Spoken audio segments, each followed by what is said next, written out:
فذكر إن نفعت الذكرى سيذكر من يخشى. Makna qawamah atau kepemimpinan sebagaimana yang dikehendaki Allah Subhanahu wa taala ialah qawama taklif, dalam kurung kepemimpinan dalam mengemban beban. Laki-laki adalah penanggung jawab pertama dalam tanda kutip yayasan rumah tangga itu atau perusahaan rumah tangga. Ia adalah nahkoda bahtera rumah tangga atau pemimpin tanda kutip yayasan rumah tangga itu. Karena itu hendaklah masing-masing memahami perannya, istri memahami perannya dan suami memahami perannya. Maksudnya suami menjadi pemimpin yang tentu kita tahu, contoh misal presiden maka dia penentu keputusan finalnya nanti. Dia dihormati, dia dimuliakan karena dia sudah dipilih sebagai pemimpin, sebagaimana Anda sudah pilih suami Anda sebagai pemimpin Anda, sebagai imam Anda. Maka fahami ini, berarti dia penentu keputusan. Jangan dibalik kasus. Setelah berumah tangga, Anda yang mengatur semuanya sebagai istri. Ini jadi kacau semuanya. Jadi laki-laki akan kehilangan kawamanya, dan ini tidak dibolehkan. Allah SWT sudah mengatakan dalam Al-Quran, A'udzubillahi minasyaitonir rajim, ar-rijalu qawwamuna 'alan nisa. Laki-laki adalah pemimpin kaum wanita. Jadi ini harus difahami. Ya. Bagaimana Anda kawam? Nah, pemimpin ini selain dia memang penentu keputusan finalnya, mau kemana, mau keluar kemana, ya, mau boleh atau tidaknya, peraturan-peraturan di rumah, dia memang yang menentukan. Selama tidak melanggar agama, si istri wajib mematuhi.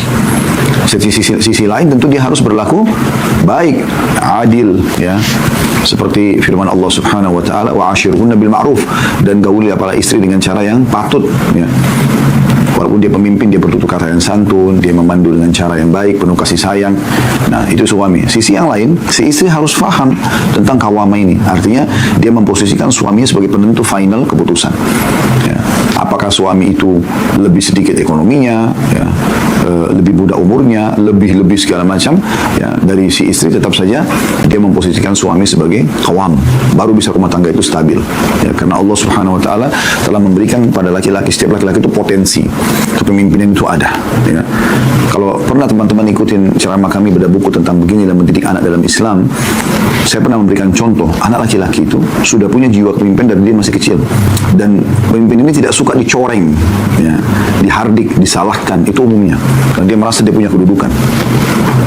Contoh misalnya anak laki-laki, kalau Anda hidangkan makanan, lalu kemudian Anda sedikit menyentak piring itu di depannya. Ini bukan untuk kita melakukannya karena ingin menghina anak kita, bukan. Maksudnya ini contoh praktek saja. Kalau seandainya kita sampai memberikan seperti itu dan dia merasa tercoreng ke laki-lakiannya, maka yang terjadi anak laki-laki itu tidak akan makan. Dia nolak, mungkin dia akan bongkar-bongkar nasi itu. Ya. Tapi kalau anak perempuan berbeda. Memang dia sudah fitrahnya mau dipimpin. Mungkin dengan sedikit Anda sentak makanan itu, dia makan saja, gitu kan. Nah, ini contoh. Jadi ada sifat kepemimpinan. Selalu laki-laki itu, anak laki-laki, kalau Anda punya anak laki-laki di rumah, biasanya kalau ayahnya pergi, maka dia menggantikan posisinya. Dia duduk di tempat duduknya, dia ambil pakai gelasnya, gitu kan. Dia coba, pokoknya ayahnya idolahnya. Walaupun ayahnya itu sebenarnya buruk di luar, tapi dia jadikan patokan. Karena bagi laki-laki itu figur pemimpin. Ya. Nah, ini yang dimaksudkan. Jadi harus difahami baik-baik ini. Sehingga istri selalu, ya, membantu suaminya dalam menjalankan roda kehidupan. Bukan selalu dia mengambil keputusan semuanya, tidak.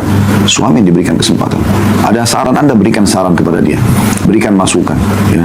Ajak diskusi, iya. Tapi jangan sampai hilang fungsi suami ini sama sekali. Nah, ini nanti akan melanggar syariat Allah Subhanahu wa taala. Ya. Lalu beliau mengatakan, laki-laki bertanggung jawab menyukseskan yayasan rumah tangga yang diumpamakan seperti perusahaan, di mana keduanya mengembangkan semua potensi kehidupannya dan berharap bisa meraih penghasilan yang tertinggi. Ya. Apa yang disebut penghasilan hanyalah bersifat maknawi, bukan berarti ada income materi dunia, ya. Manakala suatu generasi anak-anak yang soleh tumbuh dari dekapan ayah dan ibu yang bahagia karena Allah, lagi taat, yaitu keluarga bahagia yang turut serta dalam membangun masyarakat dan selanjutnya berhasil meraih surga. Jadi maksudnya beliau ingin mengatakan di sini laki-laki bertanggung jawab sekali menyukseskan perusahaan ini. Tanda kutip perusahaan rumah tangga atau tadi bahasa beliau yayasan rumah tangga ini. Ini juga saya pernah bahasakan ke istri saya. Kita ini ibaratnya seperti pegawai di sebuah perusahaan namanya rumah tangga. Pemiliknya adalah Allah. Kapan saya menjalankan tugas dengan baik, saya akan dapat balasan dari Allah. Kapan kamu jalankan tugas dengan baik, maka juga akan dapat balasan dari Allah. Dan kita sama-sama mengejar yang terbaik dari balasan Allah itu. Bagaimana kita jalankan tanggung jawab dengan tulus, dengan ikhlas, maka Allah akan berkahi rumah tangga itu. Bisa dibayangkan bagaimana bahagianya rumah tangga kalau suami istri saling berusaha memenuhi kebutuhan satu sama yang lain. Bagaimana luar biasa bahagianya, bagaimana munculnya cinta yang alami dari hati karena perbuatan seperti ini. Jadi di sini bukan yang dimaksudkan oleh beliau, masing-masing harusnya di perusahaan itu mencari keuntungan tertinggi, bukan keuntungan material. Ini secara maknawi beliau mengatakan. Maksudnya, raih yang terbaik yang Allah janjikan untuk para suami dan istri. Kata beliau, di saat itulah masing-masing telah menunaikan kewajibannya, menunaikan amanah yang diembankan Allah Subhanahu wa taala padanya. Hal ini tidak akan terwujud kecuali sebagaimana yang telah dikemukakan tadi. Maksudnya, ya, masing-masing meraih yang terbaik yang Allah janjikan. Tentu caranya bagaimana? Menjalankan tugas dan kewajiban masing-masing. Ya. Di sini beliau memberikan subjudul di poin pertama ya, masalah qawamah ini atau kepemimpinan. Masing-masing memahami perannya. Pemimpin adalah pemimpin dan bawahan adalah bawahan. Nabi SAW bersabda, jika kalian bertiga, maka angkatlah salah seorang di antara kalian sebagai pemimpin kalian. Maksudnya kalau lagi safar ya. Jadi dalam keluarga harus ada yang memimpin dan yang dipimpin. Peribahasa menyebutkan bahtera dengan dua nahkoda akan tenggelam. Jadi nggak bisa suami pemimpin, istri juga pemimpin, nggak mungkin. Maksudnya dua-duanya penentu keputusan mutlak di rumah, nggak, bukan begitu. Makanya sering kali terjadi pertikaian karena kasus ini. Terutama yang terjadi kalau setiap wanita istri merasa dirinya, oh tidak bisa. Kalau nggak mau ikut saya, kemauan saya sudah, saya pergi aja, kita cerai saja. Ini egoisme, nggak boleh. Sebagai seorang muslimah tidak boleh seperti itu. Dia harus tahu Tuhannya Allah Subhanahu wa taala menyuruhnya untuk dipimpin oleh suaminya. Suaminya qawwam dan dia patuh terhadap apa yang dititahkan oleh suaminya. Kalau ada sesuatu yang berat dia rasa, dia bahasakan baik-baik. Kan? Misal dia diajak oleh suaminya untuk silaturahim keluarga suaminya misalnya. Lalu kemudian dia terbebani karena misalnya dia tidak cocok sama keluarga suaminya, misalnya iparnya ya, ipar dia saudara atau saudari suaminya. Karena setiap datang mungkin diprotes lah, kemudian selalu hal-hal negatif ya, menjatuhkan. Mungkin dia bisa bahasakan, mohon maaf, ini kakak kamu ini setiap kali saya datang yang ada adalah menjatuhkan saya. Kalau ada kekurangan saya siap perbaiki kok, saya siap sempurnakan, tapi saya dibantu, bukan saya dijatuhkan. Bisa nggak kita alihkan misalnya silaturahim ke keluarga yang lain? Atau kalau misalnya pun kita ke sana, coba kasih ya pertolongan tanda kutip di sini ya, atau pembelaan kalau memang terjadi hal-hal yang menyudutkan gitu. Dan kita juga tidak usah terlalu lama waktu di sana. Nah itu kan bisa kita negosiasi. Tapi kalau sampai pun suami mengatakan, ya udah tetap jalan sama saya, Anda wajib patuh. Tidak boleh Anda saya nggak usah ikut. Anda langsung kemudian saya di rumah aja dengan muka cemberut lalu Anda biarkan suami pergi sendiri. Ini nggak boleh. Kecuali suami mengajak kepada kemaksiatan. Nah itu baru masuk dalam sabda Nabi SAW, la ta'ata illa fi ma'ruf. Nggak ada ketaatan kecuali pada hal yang ma'ruf, yang dibolehkan. Ya, dalam agama. Dalam hadis yang lain, la ta'ata li makhlukin fi ma'siyati khaliq. Tidak ada ketaatan pada makhluk yang berbau maksiat kepada sang pencipta. Nah itu baru. Tapi selama itu tidak ada kemaksiatan, tidak boleh nolak. Berapa banyak istri yang durhaka di sini, bahkan dia melarang ya, suaminya untuk bakti sama orang tuanya. Bagaimana bisa? Pilih saya atau ibumu, ya pasti dia akan pilih ibunya. Tidak mungkin. Anda bisa hilang status Anda sebagai istri kalau bercerai, tapi ibu tidak bisa dihapus statusnya.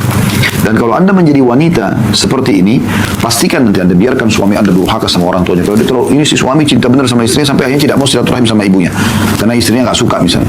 Tidak bisa lagi atau tidak mau lagi membantu kebutuhan ibunya karena istrinya protes misalnya. Tidak ada hubungannya sama sekali. Anda harus qawwam wahai para laki-laki. Anda penentu keputusan di situ. Berikan hak masing-masing.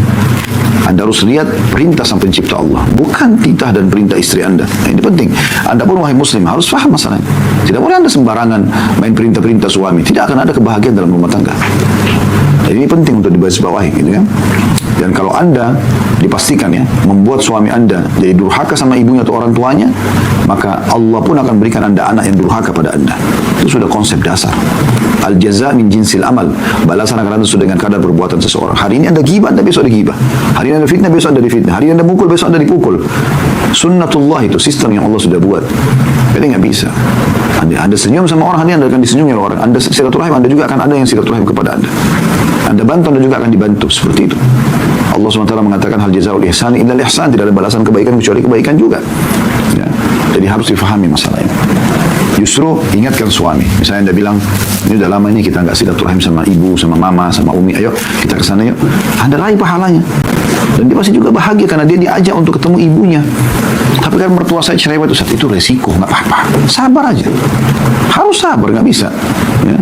Anda nikah sama anaknya dan tidak mungkin dihapus status ibu itu. Kalau tidak ada cobaan, dari mana Anda bisa raih pahala sabar? Tidak mungkin kan? Harus ada cobaan dulu baru Anda bisa dapat pahala sabar.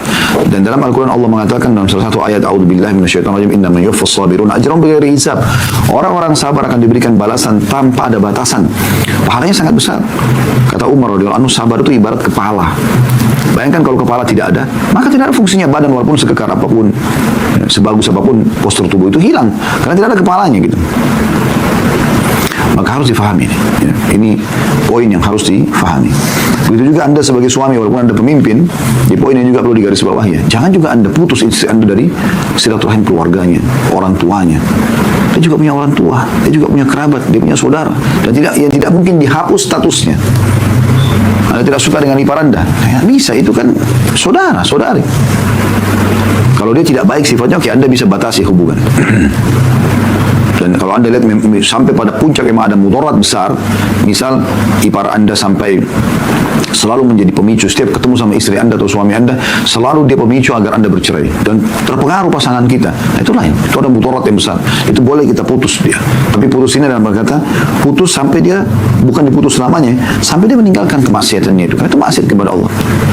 Kata Nabi SAW, siapa yang memisahkan seseorang dengan yang dicintai, maka Allah juga memisahkan dia dari orang yang dicintai pada hari kiamat. Tak boleh kita merusak hubungan suami istri. Tapi kalau hanya sekedar misalnya orangnya cerewet, orangnya ada tuntutan-tuntutan minta, kalau datang bawain makanan ini ya, itu biasa.